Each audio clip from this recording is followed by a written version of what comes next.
Okay, hi everybody, it's Bonkai922, another chapter. This is probably going to be the last chapter for at least until, I guess, Wednesday. But there is one more, it's, Attack on Titan, that came out, chapter 59. It's not on manga here, I'll have to look for it. It's probably on some other website, manga website. So, good look forward to that, probably like Monday or Tuesday or so. But this is going to be Magi.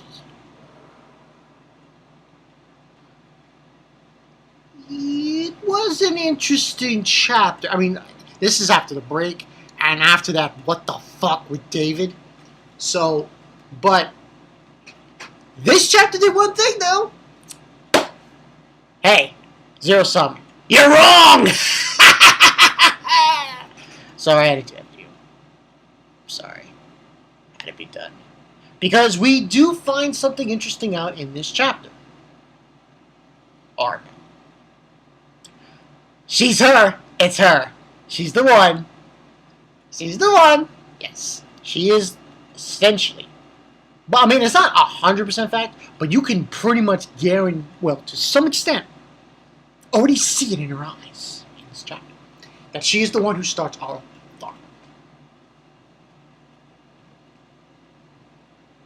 But let's get into this chapter. 231 of Magi. This one was called... What was this called? Oh, To the World in Another Dimension. And the beginning parts, pretty much, is Solomon getting up from... He's been asleep for 2 days with his wounds. And, you know, he gets up and then, you know, she was there. She said, don't get up, you're still wounded and everything. And he just gets up. And in a ruckus. And we see, like, the humans... And you see the other species, and the other species are like so happy and stuff, and the humans feel like shit because they lost all their friends, and family members, and such. And we have a scene where Ugo is locked up in his room, and he's blaming himself for everything. Like if he had deconstructed that barrier sooner, they would have been able to get there faster and been able to save him. And what ends on happening is Solomon just goes in and he brings everybody out and he says, I'm sorry. And it's just that guy who is Ethan, I think his name is. He's the guy who lost his brother, and he's just grabbing Solomon and shit, and like he's basically stating that their deaths were meaningless. There was nothing to their deaths. They died for nothing. And then Solomon says, there must be a reason. You know, there must be a reason. David told me much just before he died. It was already decided that everything would become like this, and he said, basically stating he doesn't know what the great objective he had in mind, but I want to investigate the goal and understand his goals. That the reason brought him to... What was the reason that brought him to sacrifice Seta, Tess, and the others? The fact that he stored a great quantity of mag away from that goal. There are still things left to do. Pretty much he's saying that. And he's bringing up the point of the barrier. The defensive wall that he trapped everyone in, saying that it had a great quantity of energy in order to create that barrier. So if we go to the city, we'll be able to find out exactly what happened. If I find it, I want to return it to everyone. I know that I can't bring back the dead, but with just that, maybe I will use the bat power for what they desired as well, a peaceful world. And we got, you know, what's-her-face, who lost her son. She's crying and everything. And she was like saying, we didn't find anything. We searched the entire city. And basically saying, he brings up Solomon. Let's try and go to David's great sanctuary again and maybe we can find something out. And then the husband of the wife is saying, you know, she's saying to see this room anymore, Aru, and say there's nothing here after all. No, there's something. And this chapter was interesting on another fact. Like, they go basically, what they do is Solomon uses this staff that David gave him. And the panel, I have to give Shinobu this. That was an awesome page he constructed. Though it wasn't page 12. It was page 13. They actually go to a different dimension, and you see the actual page just like warping. I was like, awesome. Awesome. But on the previous page, he's basically stating, cause is a strong dimensional distortion here. David's staff has the key. Played by a trick so that besides the person holding the staff, no one else can enter. Sense the space where the power is hidden. And basically a dimensional distortion. So, and basically Solomon is stating that he's going to go there anywhere, so on and so forth. And then the page gets like warped. Like the top half of the page is like warped. And you like see like everything is turning thing. And, and then basically Arba, Sheba, they're all going to go with him. And they go with him. They disappear. And they go to this hole in the sky kind of thing. This dimensional rift. This spinning and spinning. And then everyone's looking at it. It's like, what is this place? Look at that. What is that? And Sheba says Arba. Next page.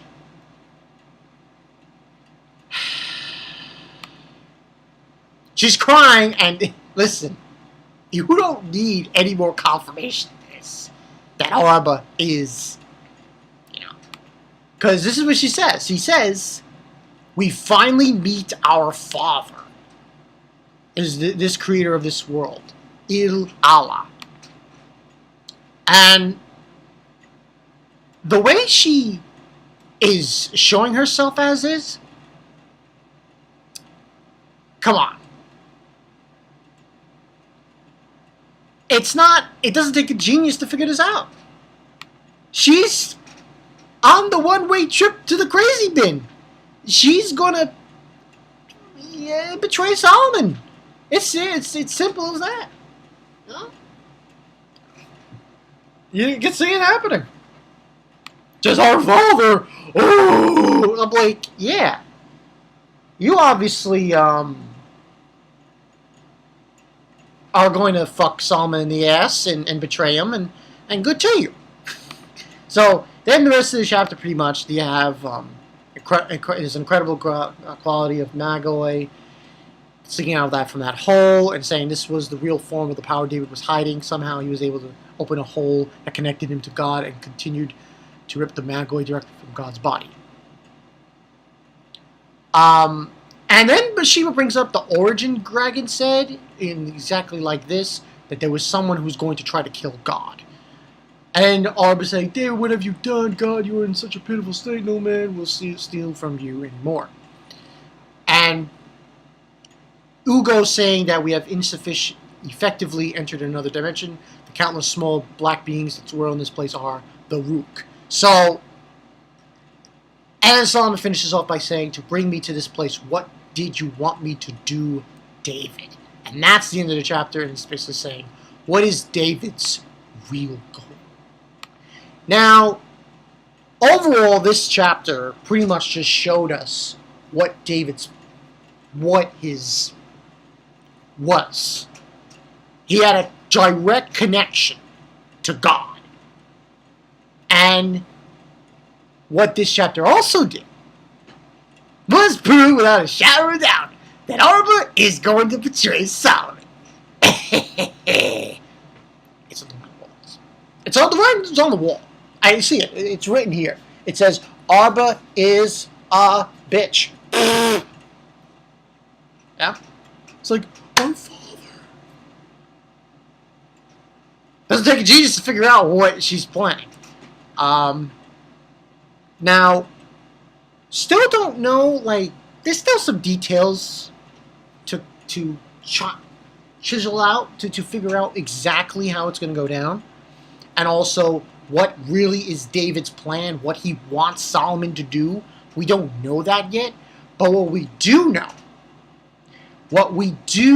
know is that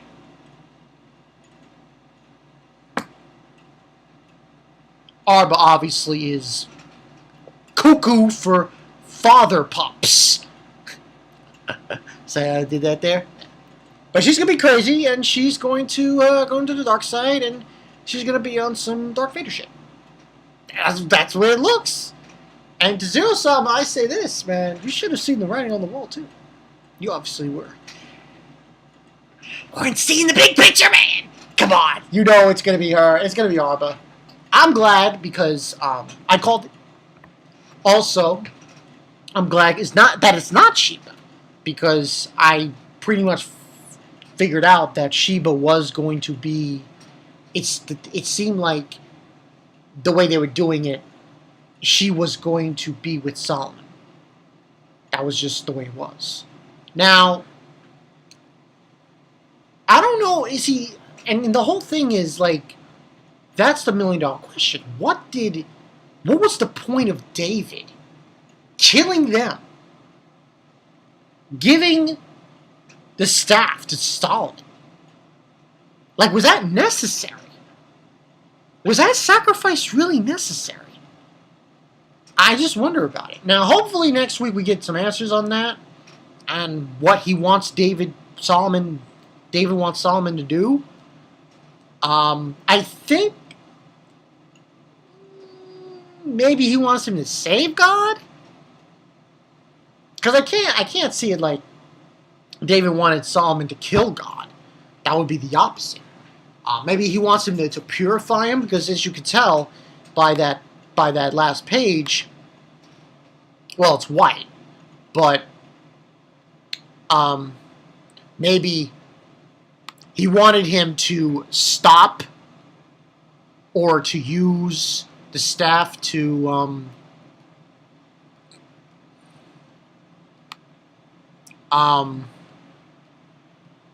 find a way to, maybe it is to find a way to deliver the Rook. Maybe that's what it is. I'm going to partially say that maybe he wanted Solomon to find a way to get the Rook to go up there.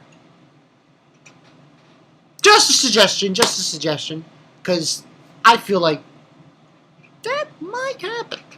It's possible. So, yeah, we'll see what happens. 4.5 out of 5 for this one. You know, Natsu no Taizai and Magi once again delivering the goods. But we'll see what happens next week. But I was right. It's Arba. Come on, guys. It's Arba. She's the bitch. She's gonna create out Tharmen and do all this nasty shit. Because all she's thinking about right now is our father, the creator of us. Oh, yes. He'll come down and kill everyone. And I'm like, you crazy ass bitch. Go see some counseling. Yeah, should be interesting. I'm Bonkai922. I'll see you guys later. By the way, this week, chock full of good shit. Tuesday, Pluto discussion. It's gonna go down. I'm gonna get some people. We're gonna talk about Pluto. I'll talk about Pluto. We'll all talk about Pluto. That's gonna be Tuesday. Wednesday and Thursday, I'm gonna try to get the Toriko stuff going in. And I'll probably be like Wednesday, I'll try to do a live stream. And then Thursday and Wednesday, I'll do like 2 other videos of it. I'll just do like 3 videos of Toriko live reaction. That's the thoughts. So I can move on in pursuit of Toriko-ness. So yeah, look forward to that. I'm Bonkai922. I'll catch you guys later.